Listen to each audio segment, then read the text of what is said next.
My name is Andrew Simpson. I'm a tribute actor, singer and all-round entertainer.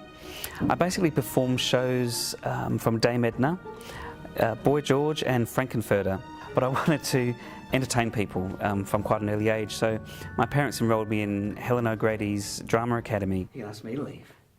You're gonna ask me to leave? That's a fucking joke.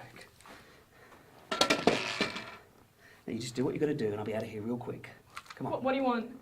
I've never written a full hour-long show before. This was a first for me. Basically, I usually write my own lyrics, my own music. That's kind of where this started. I made this character up and I wanted to showcase this person, and I thought the best way is to actually write a full show with the music and try it out at a place like Fringe, where you can actually experiment and test the waters to see if, number one, the character works, if the show's interesting enough, if people are going to want to see this sort of thing. Kitty Claxton is a person that is many people that I've come across in the industry. She started out actually as quite a bitter, acid-tongued, failed ex-celebrity, really. And she's actually evolved into a really nice person, which is strange because I've workshopped it many different ways, and I've found that what felt more true is that she was a former one-hit wonder from the 80s. I actually did write this show specifically for Fringe, did a lot of reading about Fringe to start with to find out what the criteria was, and it's basically anyone with an idea. You can just put the show on, which is a great place to get people to come and see it and test the waters, as I said before.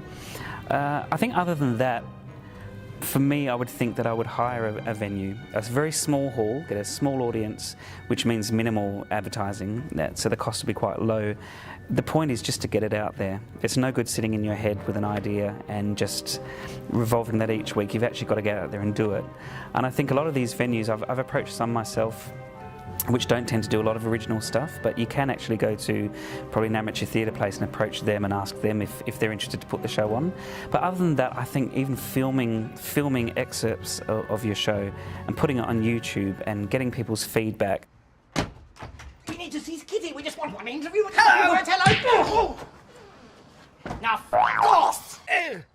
Okay. The biggest thing I learnt was to keep focus on your ideas and your vision, because you can get very easily swayed from night to night appearing at Fringe, because how the audience respond. So one night the audience might laugh at a certain amount of jokes or get into a certain amount of songs. The next night can be completely different. I think the most useful advice is to have a vision and don't stray from that vision, no matter what people may say to you, whether it's a positive thing or a negative thing. You've got to keep that actual vision of what you started out doing in the first place. And I think just getting out there and actually doing it, and as I say, hiring a place, showing people what you do, putting it online, putting it on Facebook, showing people actually what you've written, and finding out whether people want to see more of this character or more of this show, and just keep that focus there and just do it. Yeah, my name's Craig Clark. I've been working in the industry since I was about 18 years old, so it's been a while. Kind of stumbled onto it by mistake one day when I was at a pub, and some of my friends dared me to get up and have a sing, and I got up there and belted some tunes out, and from then on, it's just what I wanted to do. Miss Kitty, if she only knew how much I loved her. From that very first moment I met her back in the late 70s, she was auditioning for my quartet, the Clapton's Quartet. So since then, I started off doing a Meatloaf tribute around Perth, which was vocally is very difficult, but enjoyed it. And then from there, I had an opportunity to start in a Blues Brothers tribute show, which has been economically very good, and dancing and stuff like that, and performing at very prestigious events. And then I'm also working on my own show at the moment, Musical Mimicry, which is pretty much where I take you through the years of music from the 50s all the way up to now, and I imitate the artists.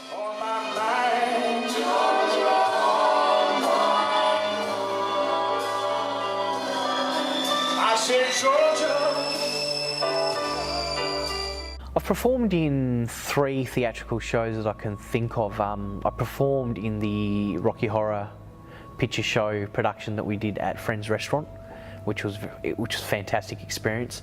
I also got a chance to perform in the Fringe Festival in 2014 with some very good friends, Bray and Mel.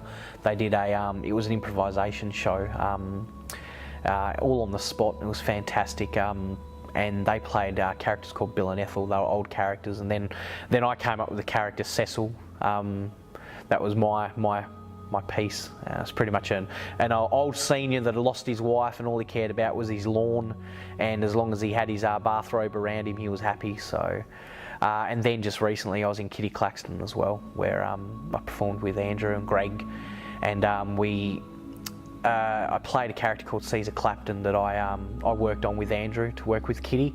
And Caesar Clapton was pretty much a record producer or manager, whatever you want to call him. And I won't give up this race. Kitty, can you hear me? Kitty, can you see me? Kitty, can't you feel me? I'll do anything for you. I've been lucky enough to be at Fringe World twice. My first experience with Fringe World, I was a lot in the background, and I was afraid to come out of my shell. It was all new to me.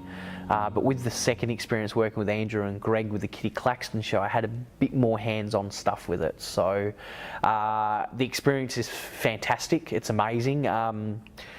You really need to put your heart and soul into it, and expect to get tired, expect to have a bit of pressure put on you, and you'd be silly if you didn't expect to have that.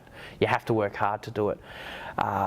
Put some money aside. I'll give you some recommendations. Put some money aside, spend as much as you can on marketing, get yourself out there, put some videos on YouTube, get some posters out, do as much as you can.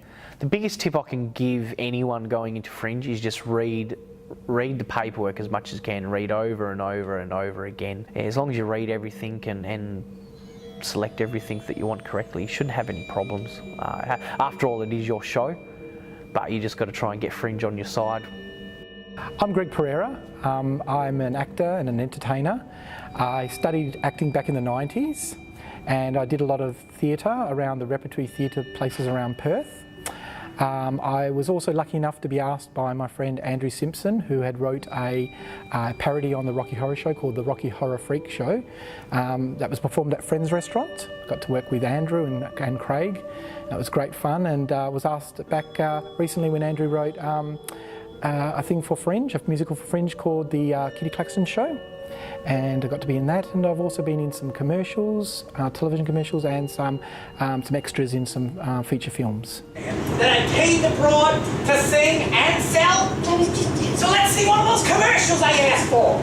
So come on, let the little lady sell her ass off. The experience of Fringe World was fantastic. I had a great time. I got to work with two wonderful guys, with Andrew and Craig. We had a lot of laughs.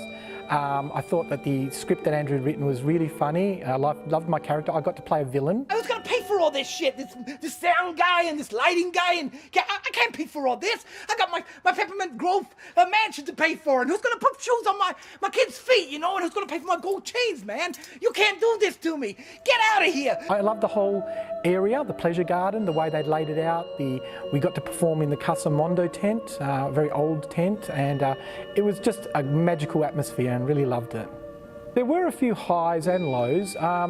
One of the highs was we got to sell out Kitty Claxton show on 2 consecutive nights. I think it was Friday and Saturday, totally sold out. It was a great feeling to know that we're in something and the audience were being part of it, and they were really, really good nights too. The audience really got behind us and supported it and had lots of laughs. The lows, there was one night that was a bit of a low. It was midweek. It was a very stormy, bad night. The weather was terrible. It was raining and hailing, and yeah. One person so far had bought a ticket, so we weren't sure whether we were going to still go ahead with the whole production or not. It was all, we were just waiting on the balance, wondering, well, should we still go ahead with this one person or not? But luckily at the last minute, a group of girls came and bought some tickets. I think it was only about 15 minutes before the show was going up, and we got to get the show up and the curtain rose and on with the show. It was great. So we were able to turn that around into a positive anyway. Every time you look at me, the superstar is what you see. Make me unkidding. I would tell other performers, if they're thinking about doing Fringe, just go for it. It's a great experience. But just be aware that there are a lot of fees and a lot of processing fees and registration fees involved in Fringe. So just read the paperwork really carefully. Just know what you're up for. Set aside some money for marketing, because you're going to need that. It's a very big thing. And you know, don't be discouraged by any late time slots. As new performers, we were given a very late time slot, but that's when Fringe comes alive, right at night time.